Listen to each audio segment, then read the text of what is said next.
Hi. இந்த video இன்னைக்கு காலைல எடுத்ததாங்க. முட்டை, உருளைக்கிழங்கு வச்சு ஒரு ஸ்நாக்ஸ் தான் ரெடி பண்ணியிருந்தேன். அத நான் எப்படி பண்ணேன்னு சொல்லி பார்க்கலாம். ஃபஸ்ட்டு வந்து உருளைக்கிழங்க வந்து நல்லா வேக வச்சு தோல் எடுத்துட்டு ஒரு பாத்திரத்தில சேர்த்துக்கிட்டேன்.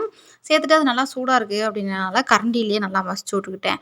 நல்லா மசிச்சு அது நல்லா கட்டி இல்லாம மசிச்சதுக்கப்புறம் நறுக்கி வச்சிருக்க பெரிய வெங்காயத்த வந்து சேர்த்துக்கிட்டேன். நல்லா குட்டி குட்டியா நறுக்கி சேர்த்துக்கணும். அது கூடயே சின்னதா நறுக்கி வச்சிருக்க கருவேப்பிலையும் சேர்த்துக்கிட்டேன். சேர்த்துட்டு அது கூடயே கொஞ்சமா வந்து சிக்கன் மசாலா தான் சேர்த்துக்கிட்டேன். சேர்த்துட்டு அது கூடயே கொஞ்சம் உப்பு, அப்புறம் வந்து ஒரு முட்டைய வந்து உடைச்சு ஊத்திக்கிட்டேன். ஊத்திட்டு நல்லா இந்த முட்டை, அந்த உருளைக்கிழங்கு எல்லாமே ஒண்ணா மிக்ஸ் ஆகுற மாரி நல்லா கலக்கி விட்டுட்டேன்.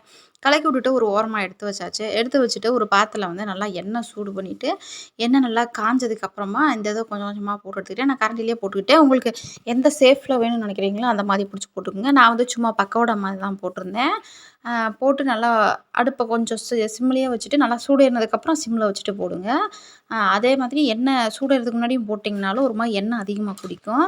போட்டு நல்லா 2 பக்கமும் வெந்ததுக்கப்புறம் எடுத்து சாப்பிட்டிங்கன்னா செம்ம டேஸ்ட்டா இருக்கும். கண்டிப்பா ட்ரை பண்ணி பாருங்க. இந்த உருளைக்கிழங்குலயே வேற மாதிரியான ஸ்நாக்ஸும் நம்ம சேனல்ல இருக்கு. கண்டிப்பா செக் பண்ணி பாருங்க.